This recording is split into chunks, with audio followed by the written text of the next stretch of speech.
Hello everyone. Now starting with today's session of NEET PG Anatomy MCQ Part 11. Already Part 10 has been covered and you can view that all YouTube session. Previous 10 YouTube session you can view. The link will be provided at the end. You can see along with the YouTube session the link. And also starting with today's session, before starting the today's session, I would like to tell you that do join the Telegram group of Unacademy NEET PG platform, which is a very useful platform if you want to crack 2021 NEET PG. And you can also use my code, that is Dr. Lisa-YT, for 10% discount on Unacademy subscription. Now before that, let's start with the first MCQ of today's session. So today I am going to cover 5 MCQs. So starting with the first MCQ of today's session. Identify the artery marked in the cadaveric image. So you can see this base of the brain in which a red color artery is marked. So you have to identify that artery. So for this I would like to use the same specimen and tell you about all the arteries which can be seen in the base of brain. Okay. So this is the diagram which is provided. So I can just enlarge this diagram. Let me just enlarge it. Okay. So where the arteries is lying, I am enlarging the diagram so that you can have the better view of the arteries. So the artery which can be clearly visualized here. So I am marking the arteries. So you can see this is the pons ventral aspect on which this artery is shown. And this artery which I am highlighting here, I am just highlighting the boundaries of the arteries which is shown in the base of the brain. Okay. So let me just color this artery.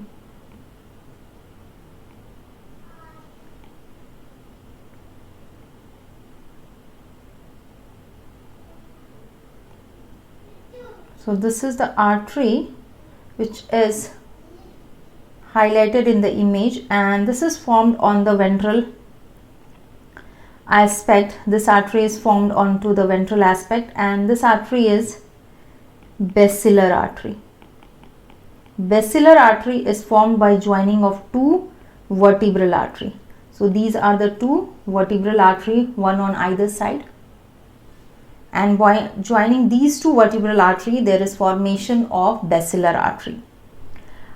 Also the other arteries which can be visualized. So here this basilar artery again diverges here in two direction as shown in this diagram. So this artery is PCA, posterior cerebral artery, and the artery which is lower down is superior cerebellar artery. Superior cerebellar artery. Okay. Now if I highlight this artery on the upward direction, so one of this branch is going in this direction, other artery is going in this direction close to the lateral sulcus. So let me just highlight it. So two arteries diverging laterally, and this was the artery which was asked in the MCQ. So coming into the description of the arteries, this is MCA, middle cerebral artery on either side, and the artery which is highlighted here in the diagram and showing of the large caliber as compared to the other arteries, this is ICA on either side, that is internal carotid artery. ICA means internal carotid artery. Also when you will just show on the anterior aspect, there are two arteries, and these two arteries again is connected by a interconnecting arteries as shown in the diagram. So these two arteries are ACA, anterior cerebral artery, and this connecting link is anterior communicating artery. So in short, in this base of the brain, all the important arteries has been labeled, as you can see here. All the arteries which is nicely seen in this specimen has been labeled. Okay, I will also compare this with a schematic diagram so that you can understand the arteries. Now one more artery which is very clearly seen, which is arising from this vertebral artery lower down. This artery is anterior spinal artery. Anterior spinal artery. So by this we are able to identify all the arteries, and we are able to also identify the artery which was asked in the MCQ, that is internal carotid artery. So this was the artery which was asked, and these are internal carotid artery, which is one on either side. Okay, now coming to another specimen in which I just want to show all the arteries which can be clearly seen here, so that we can compare it with the visceral, we can compare it with the brain base viscera which is shown in the MCQ. So here we can see this is the artery which was asked. This is internal carotid artery. Again, the laterally diverging artery is the middle cerebral artery. This is the basilar artery. Also we can see small branches of this. This is the pontine branches, pontine arteries. This is PCA, posterior cerebral artery, and this is superior cerebellar artery. Now here these are the two vertebral arteries, one on either side, and the branch which is given from the vertebral artery, that is Pica artery, one on either side, that is these two arteries are the Pica arteries. This is the Pica artery and this is the other side vertebral artery. Okay. Also this artery which you are seeing is inferior cerebellar artery. Okay, so this is inferior cerebral artery on anterior aspect. ACA, that is anterior cerebral artery, connected by a communicating artery, that is anterior communicating artery. So we can see all the arteries has been identified in this specimen, but the actual specimen which was provided in the MCQ was this. So also in this also small branches can be visualized. Here can you see these small branches on either side, and these are, I am writing P, which means it is pontine artery. So these are pontine artery. So I am just enlarging this so that you can have a better view. This is P for the pontine artery. So in short, we are able to identify all the arteries in this base of the brain. Now coming to the MCQ. So the MCQ was about identification of the artery mark. So we have already seen the artery which is shown in this specimen is actually internal ICA, internal carotid artery. So the correct answer to this MCQ is option D, that is internal carotid artery. So we have done with the first MCQ. Moving to the second MCQ. All of the following nuclei belong to general visceral efferent except. Okay, so for the correct answer for this MCQ, it is important for you to know the 7 functional components and the nuclei of all these 7 functional components. So quickly I would just enumerate. I am not going into the details of the function and all, but I am just going into the enumeration of all the 7 functional component and the nuclei included in that 7 functional components. So with that you can solve this MCQ. I have already done the detailed description of a lecture on the functional column and components of cranial nerve. So you can view that class on the Unacademy NEET PG platform. So starting with how many? There are 7 functional components. So just writing the name of the 7 functional component and describing the nuclei of each of it. So first, general somatic efferent. We have got general somatic efferent. We have got special visceral efferent. We have got general visceral efferent, which is asked in the MCQ. In the MCQ, the question is asked about general visceral efferent. Then these efferents are actually motor components. These are all motor components. So I am writing the name of the functional components moving from medial to lateral. medial to lateral. So earlier there was 4 when the spinal cord was developing. Later on, with the formation of hindbrain, total we have got 7 functional components. Okay. So now starting with the afferents, there is general visceral afferent, there is special visceral afferent, and there is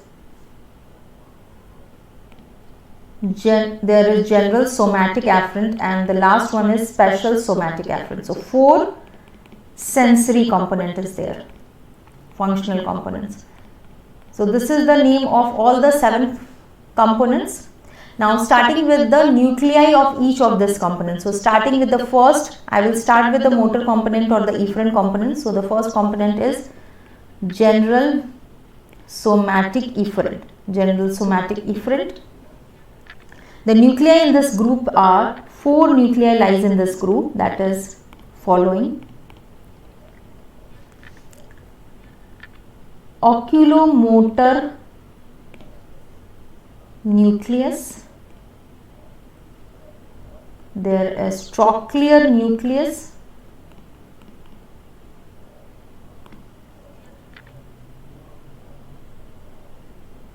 oculomotor and trochlear nucleus lies in the midbrain, abducent nucleus which lies in the pons,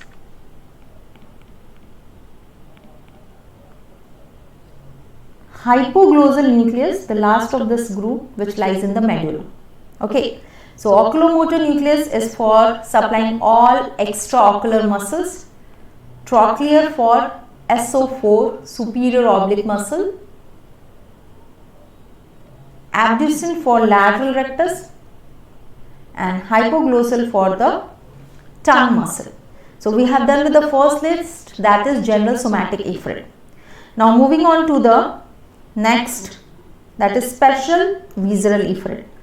So the second functional component nuclei are special visceral efferent. In this category we have got 3 nucleus, that is motor nucleus of trigeminal nerve, motor nucleus of trigeminal nerve,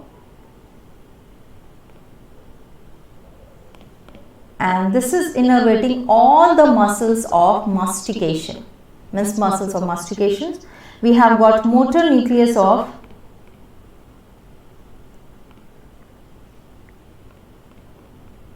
facial nerve.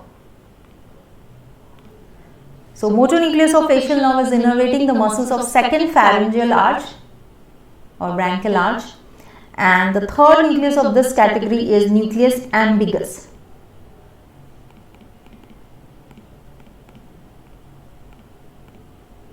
Nucleus ambiguus is a composite nucleus for 9th, 10th and 11th cranial nerve. 9th, 10th and 11th, this is for supplying pharynx, larynx and soft muscles, soft palate muscles. So we have done with the special visceral efferent also. Now moving to general visceral efferent.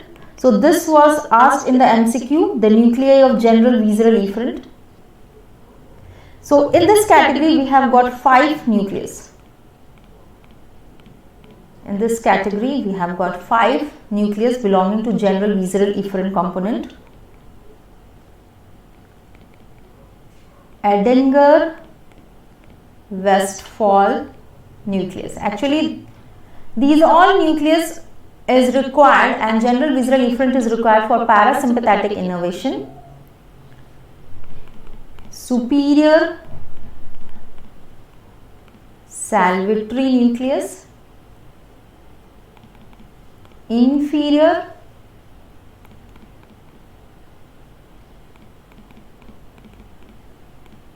salivary nucleus,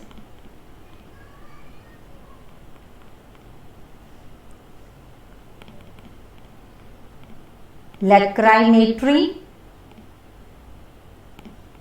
nucleus, and last in this category is dorsal nucleus of vagus. So all these are required for parasympathetic innervation. They are carrying preganglionic parasympathetic fibers and they are secretomotor in nature. Edinger-Westphal nucleus is for supplying, it is innervating the ciliary muscle and that of sphincter pupillae. Superior salivary nucleus is for carrying preganglionic parasympathetic fibers for submandibular and sublingual gland, and also for the one more is the lacrymatory nucleus. This is for the lacrimal gland. Inferior salivary is for parotid gland, and dorsal nucleus of vagus is for thoracic and abdominal regions. And these are carrying parasympathetic fibers. They are carrying preganglionic parasympathetic fibers. So we have done with the efferents. Now moving to the afferents. So the fourth component and that of fifth functional component, that are afferents, that is general visceral afferent. General visceral afferent, carrying general sensations from the viscera, and we have got special visceral afferents. Special visceral afferents for taste sensation, carrying taste sensation from the tongue. So two of it, general visceral afferent and special visceral afferent. Both of these component has got only single nucleus. The name of that nucleus is nucleus of tractus solitarius or solitary tract nucleus. This is also located in the medulla. The sixth component, that is general somatic afferent. General somatic afferent. That is the sixth component. So it is, the nuclei is sensory nucleus of trigeminal nerve.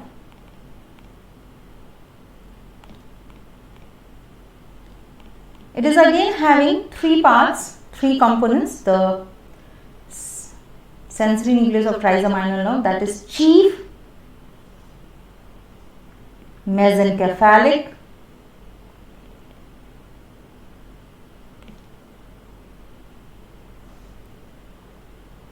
and the spinal. Here chief is for tactile or touch sensation. Mesencephalic is for proprioceptive sensation, and spinal is for pain and temperature. So this was the MCQ which was asked in AIIMS entrance examination, where they was asking about the sensation which was carried out by the mesencephalic nucleus of trigeminal nerve. So that is proprioceptive sensation. So only the last remains, that is the seventh. So I will write here itself about the seventh. So the last functional component is special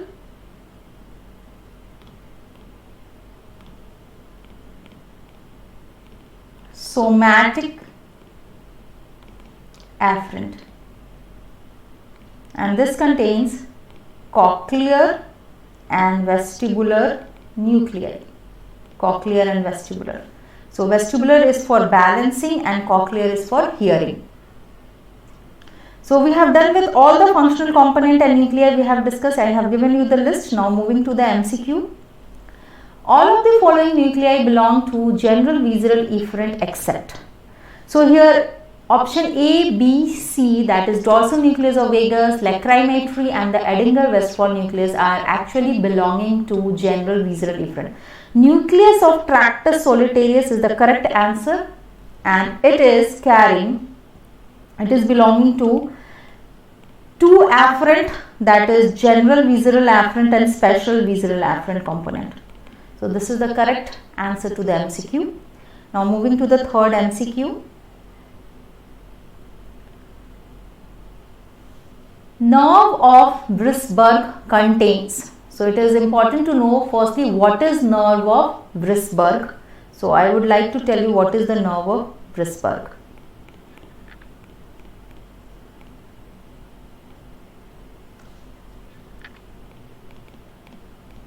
Now this is the other name of sensory facial nerve. It is the other name of sensory facial nerve.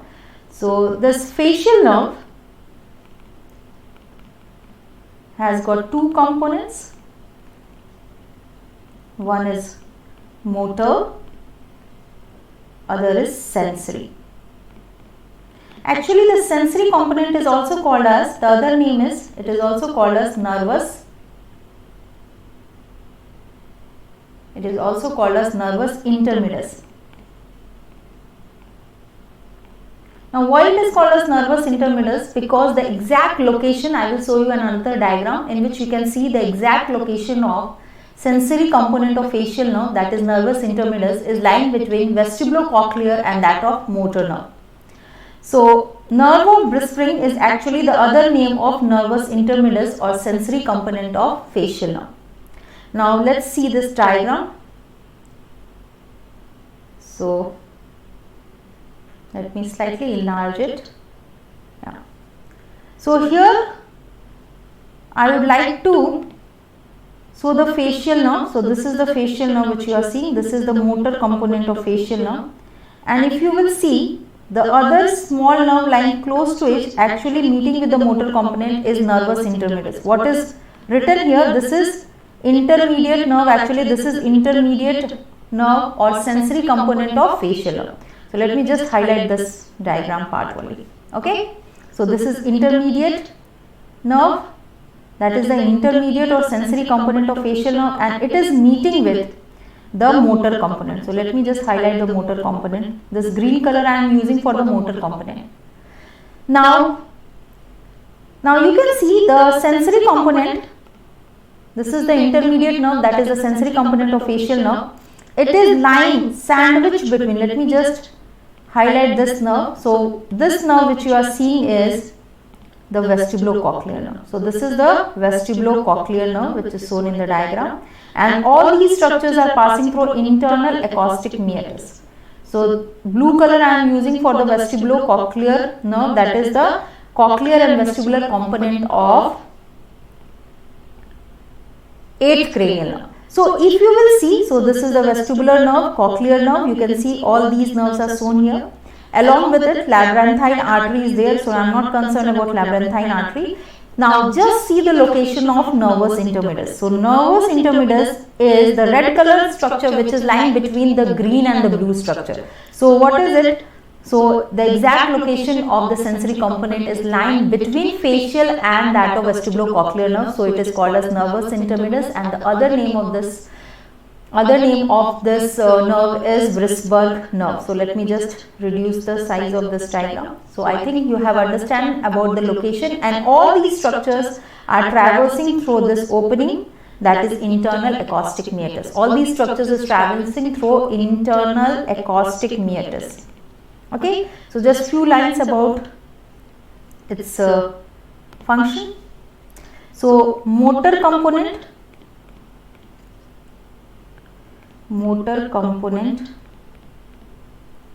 If I talk about motor component of facial nerve, so it is innervating facial nerve. It is innervating muscles of second pharyngeal arch.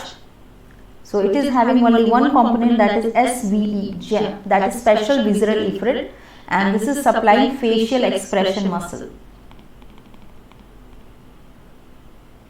Now, if I talk about the sensory component,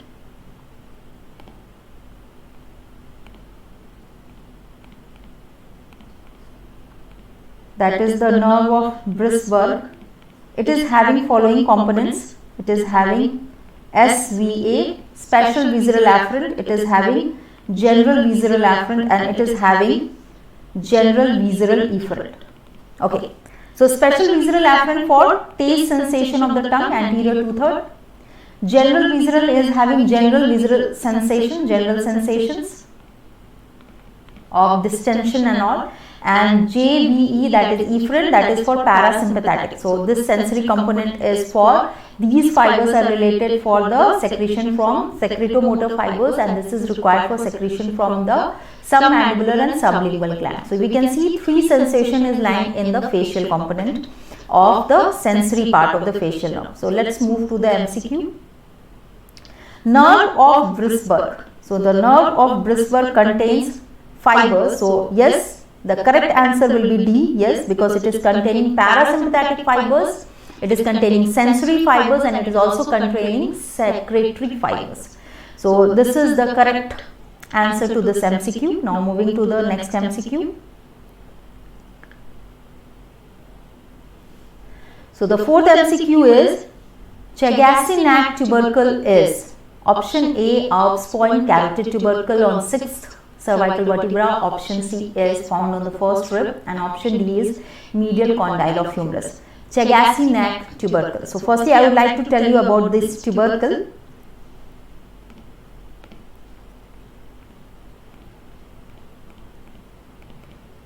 Chagasse-Neck tubercle is just the other name of carotid tubercle. So it is the other name of carotid tubercle. So I just want to tell you about the location of carotid tubercle. Carotid tubercle is a paired anterior tubercle. It's a paired anterior tubercle lying on the transverse process of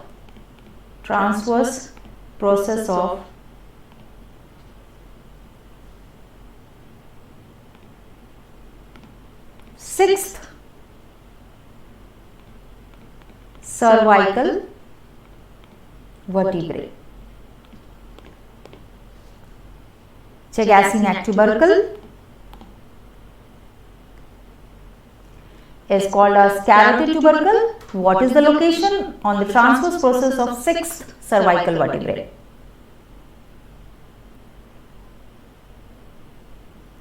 Now in this diagram, I just want to show you the location of Chagasse-Neck tubercle. So what I told you, the other name of Chagasse-Neck tubercle is carotid tubercle. It is also called as carotid tubercle. Just see here, this is C7 cervical vertebra. Above to it, this will be the level of C6 cervical vertebra, and this is the transverse process where the Chagasse-Neck or the carotid tubercle is located. So one more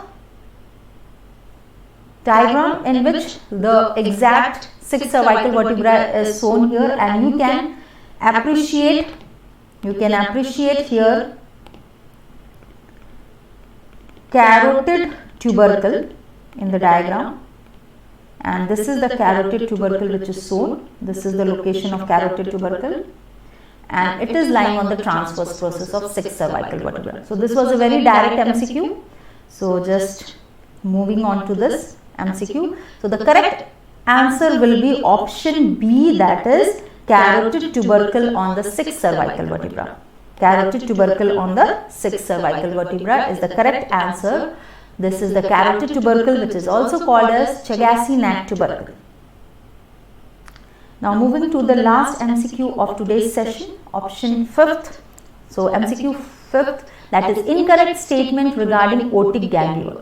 So for the solving this MCQ, it is important for you to know about otic ganglion relation. So firstly I would like to tell you about the relation, and then again we will come the options. We will just see the options. So starting with the relations of otic ganglion. So here this ganglion which you are seeing, let me just slightly highlight this diagram. I have just encircled it with blue color, that is the otic ganglion. So otic ganglion is one of the parasympathetic ganglion of head and neck region. It is one of the parasympathetic ganglion of head and neck region, and it is, as in this diagram, I will give you the detail, but before that you can see an artery here. This artery is MMA, that is middle meningeal artery. Okay, this is the middle meningeal artery which is lying anterior to otic ganglion. Otic ganglion is lying in infratemporal fossa. The location is, it is lying in infratemporal fossa, and it is lying below foramen ovale. Okay. Also you can see just medial aspect of it, the tensor villi palatini muscle lies. So this is the tensor villi palatini muscle. Okay, and anterior to it lies the medial pterygoid muscle. Anterior to it will lie the medial pterygoid muscle. So we will come into the relations. So let me just write the introduction about otic ganglion.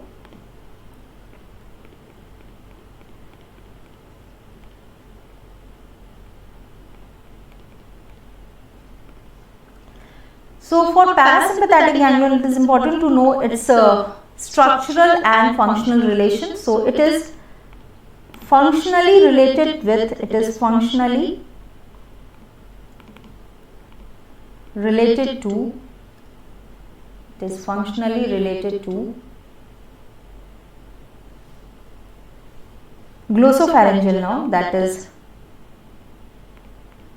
ninth cranial nerve, and it is topographically, means according to the location, or structurally it is related to mandibular nerve.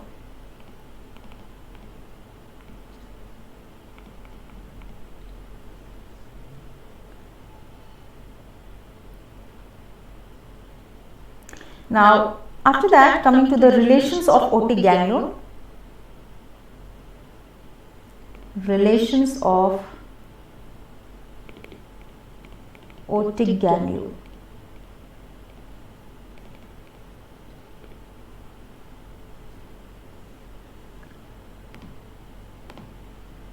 So, coming to the relations of otic ganglion, write down. Laterally, it is related to mandibular nerve.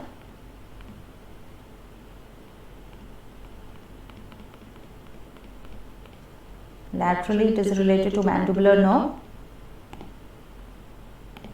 Medially, it is related to tensor villi palatini muscle. Posteriorly, it is related to, means it lies posterior to middle meningeal artery, and anteriorly it is related to, if we talk about anterior relation, it is related to medial pterygoid muscle.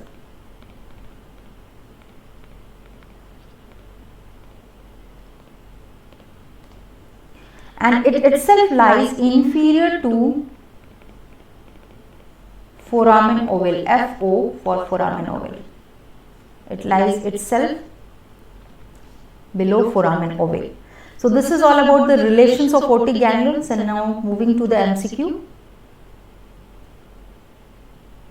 So incorrect statement. So option A is posteriorly related to middle meningeal artery. Yes, it is absolutely right. Laterally related to tensor villi palatini. So this is the incorrect statement. Why? It is not laterally related to tensor villi palatini, but it is medially related to tensor villi palatini, and lies lateral to the mandibular nerve. Absolutely correct, and it lies inferior to foramen ovale.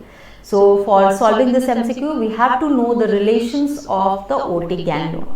So parasympathetic ganglion of head and neck is a very important topic. All the ganglions I have discussed on my Plus subscription of Unacademy, and also I have discussed about its location, its functional relation, and its branches, and which all structure it supplies.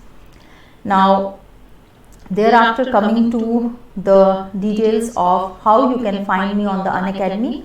So please do download the Unacademy app.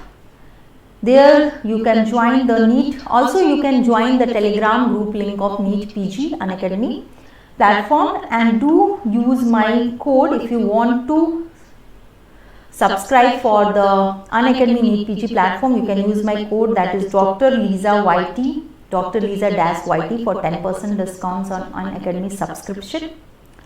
Now, before ending the session, I would like to give some of the information about my free sessions. You can watch my free live sessions of 1 hour, minimum 1 hour, that is on every Thursday, Friday, Saturday, 6 p.m. YouTube session will be on Friday and Sunday, most probably on every Friday and Sunday. And do use the code Dr. Lisa -YT for 10% discount. So that's all for today's session. All the best for the NEET PG 2021, and just let's crack the NEET PG, and all the best. And I'm ending the session. Again, I will meet with new stock of MCQs on the anatomy subject. Thank you.